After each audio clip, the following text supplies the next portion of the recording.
इंदौर में भावना सिंह हत्याकांड में पुलिस को बड़ी सफलता मिली है। पुलिस ने हत्या के आरोपी आशु यादव, मुकुल यादव और उनकी महिला मित्र स्वस्ति राय को गिरफ्तार किया है। आरोपी ग्वालियर से नेपाल जाने की तैयारी में थे। इसके पहले ही पुलिस ने इन सभी को दबोच लिया। पुलिस के मुताबिक पकड़े गए आरोपियों ने भावना सिंह की हत्या की वारदात को अंजाम देना कबूल किया है। आरोपियों का कहना है कि घटना वाले दिन घर में शराब पार्टी चल रही थी। इसी दौरान गाना बजाने की बात पर भावना और मुकुल के बीच विवाद हुआ और इसी विवाद में आरोपी ने भावना पर गोली चला दी।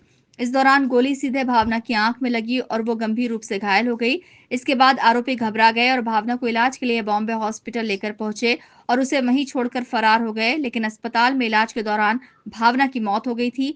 मामले की जांच करते हुए पुलिस ने महालक्ष्मी नगर स्थित फ्लैट से तलाशी ली, जहां 28 अलग-अलग कंपनी के मोबाइल, लैपटॉप, 60 से अधिक बैंक खातों की पासबुक और 50 से ज्यादा एटीएम कार्ड बरामद किए गए।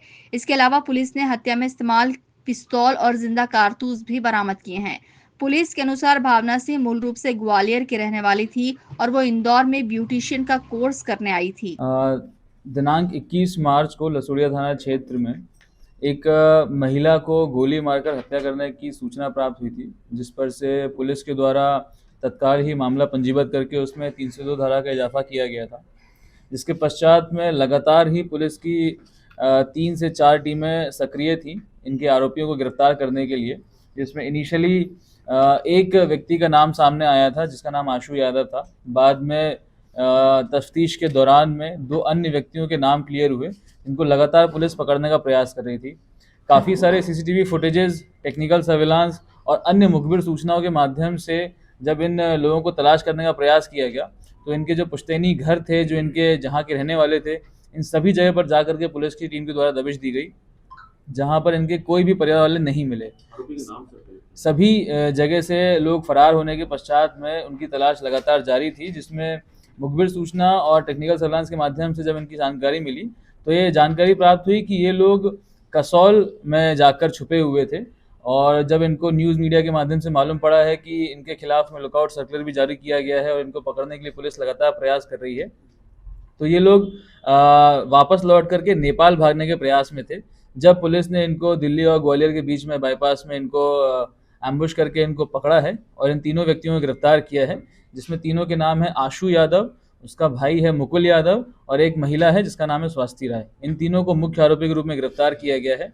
तफ्तीश के दौरान में ये भी जानकारी प्राप्त हुई थी कि कुछ लोग इनका सहयोग कर रहे थे भागने में, उनको भी उनकी भूमिका को देखते हुए इसमें आरोपी बनाने पर विचार किया जाएगा और उनके खिलाफ में भी वैधानिक कार्रवाई करी जाएगी। जब इनसे पूछताछ करी गई, तो पूछताछ में इनसे बात सामने आई कि उस दिन 20 मार्च की रात को ये चारों लोग मिल करके एक शराब पार्टी घर में कर रहे थे, जिसमें शराब के नशे में होकर के काफ़ी सारे गाने बजे जा रहे थे। तो गानों की बात को लेकर के कुछ विवाद हुआ, जिसमें आवेश में आकर के मुकुल के द्वारा फायरिंग करी गई थी, जिसमें इस महिला को गोली लगी थी और उसके बाद में उसकी मृत्यु हो गई थी।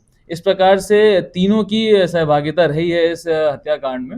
जब इनसे और डिटेल में पूछताछ करी गई, तो इनसे ये जानकारी प्राप्त हुई कि मुकुल और आशु और इनके कुछ साथी लोग उस घर में एक ऑनलाइन सट्टे का भी काम किया करते थे। इनके घर से हमें लगभग 28 मोबाइल, लगभग 60 से अधिक बैंक अकाउंट के पासबुक, 50 से अधिक हमको एटीएम कार्ड, लैपटॉप्स ये बरामद हुए हैं। एंड इन सभी अकाउंट्स में काफ़ी लाखों की संख्या में जो कैश है वो भी सीज करवाया गया है। इस प्रकार से इनके विरुद्ध में एक और धोखाधड़ी का और ऑनलाइन गैम्बलिंग का मामला पंजीबद्ध भी किया गया है और इसमें भी अलग एक विशेष टीम का गठन किया जा करके इस मामले की भी तह तक जांच करी जाएगी कि इस सट्टे के रैकेट में कौन कौन इन्वॉल्व था और उसमें जिन भी आरोपियों के नाम सामने आएंगे उनके खिलाफ भी वैधानिक कार्रवाई की जाएगी। फिलहाल पुलिस ने सभी आरोपियों को कोर्ट में पेश करके रिमांड पर लिया है। वहीं आरोपियों को पनाह देने वालों को भी पुलिस जल्द ही आरोपी बनाकर गिरफ्तार करने की तैयारी कर रही है। Bureau report, INN news, Indore.